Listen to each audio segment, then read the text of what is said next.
Hello, and welcome to volume 302. I'm Mark Graves, just a regular guy fighting prostate cancer. I'm glad to have you along for the ride. Recording this on my laptop today. Normally I do it on my PC, but it's housekeeper day. So the nice two ladies that come and clean my house are going to be here. So I'm out in the garage. You can see behind me the ladders and shelves full of junk. Not all junk, but stuff I have to move. And again, sinus conditions, apologize. I do have an upcoming blood test. They're going to test me for uh, allergies, find out if I'm allergic to anything or, how seasonal allergies. Should have seen me this morning. I get these sneezing jags and I just go off. I mean, this morning was right around 20. And I don't do it every day, but kind of often. So anyways, we'll be finding out if I've got any allergies or not. It is Friday, and as always on Friday, we wear red. That's remember everyone deployed. So prayers for all of our servicemen and women that are overseas. We pray for them every day until they return. And on Fridays, we remember them all. Thank you for doing that. This is just a quick update, and I apologize. It's been a while since I put up a video, but fortunately for me, things have been busy, and I've mostly had the energy to be able to get it done. Um, and I'm sorry, I'm gonna be having trouble with my sinuses. Um, let's see. Going back, last time I talked to you, I think I had just gotten my tooth, and I've healed it very nicely after my fall on the ladder. Again, extremely happy that nothing broke. Um, Mostly the damage was just to my shin. That was superficial. Been using Aquaphor, and if you guys have never used this, it works really well. So I have minimal scarring probably from this. Looks pretty decent. Um, so I'll just give you the rundown of this week just to go back to last Sunday.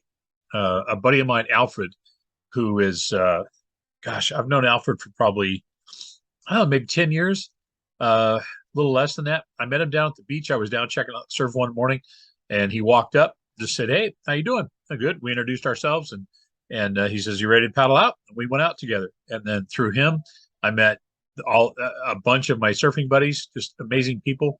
And Alfred passed away about a month ago, so we had the memorial service for him on Sunday down in the ocean, north side of the pier, and it was a paddle out. For those of you who are not familiar with this, it's a Hawaiian tradition. Take the ashes of the deceased, and everybody puts their memorial lei on, and then they paddle out into a big, huge circle, and then you have whoever's been elected to be the person to take care of the ashes in the middle. In this case, it was one of Alfred's really good friends, and so he speaks of Alfred and memories and those kind of things. People in the circle can give memories.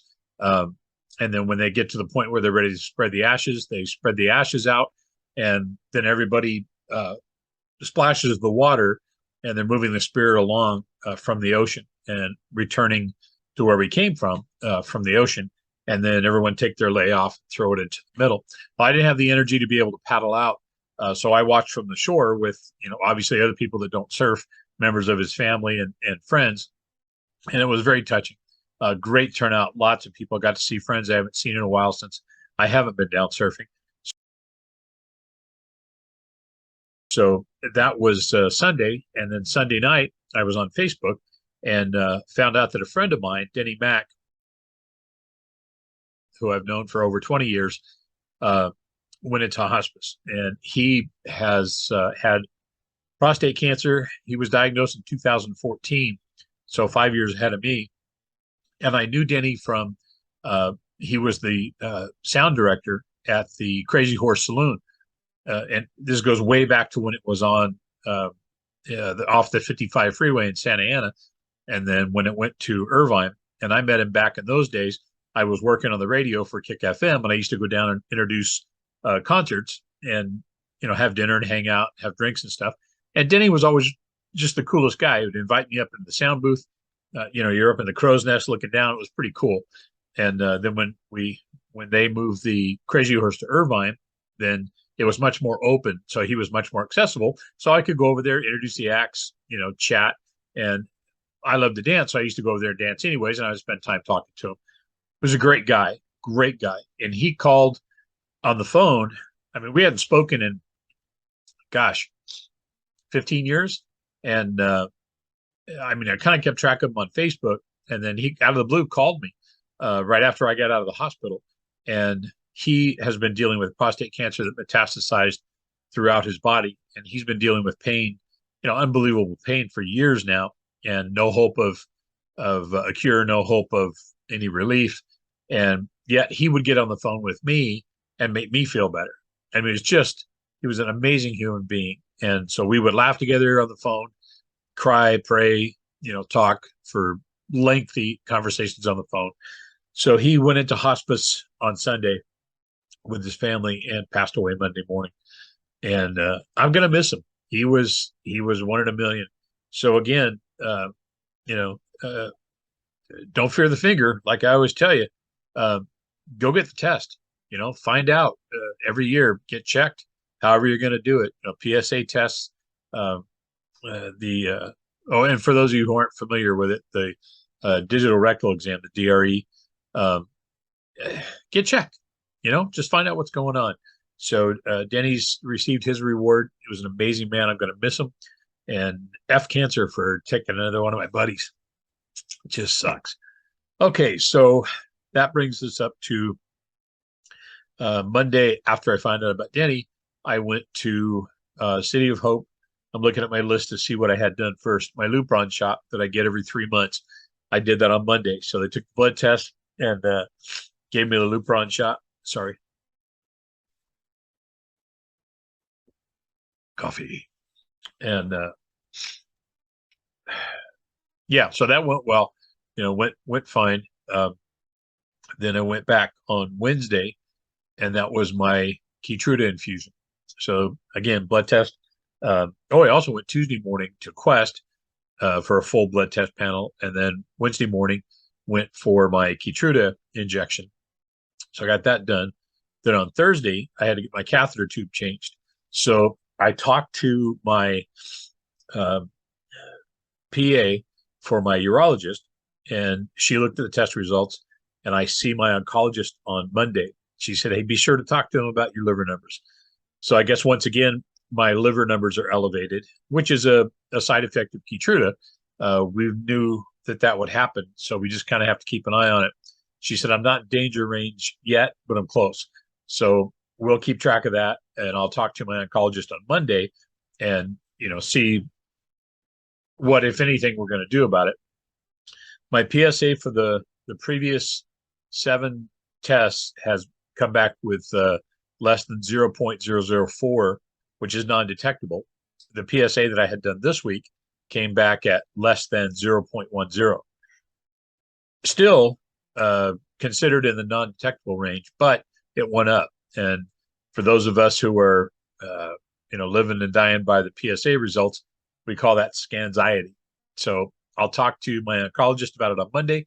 I doubt, that he's going to be alarmed about it. At least I hope not. My buddy Dennis Finnegan in Florida commented. He said, "Hey, you just had, your Lupron injection, so that could make a difference." I don't know, but I mean, it's not like it's back in danger range. But I rode that, that same bottom rail for so long, and now it went up a little bit. It's always concerning. So I'll let you know how that turns out. Guess that's pretty much about it. I just want to give you a quick update. I'll let you know I appreciate all of you being there. Appreciate all the comments. Oh, one more update, and I'm going to put a link to the video. I had told you guys about my barber, Mike Landry, and it's been, 10 months, I think. 10 months since he was hit on his motorcycle.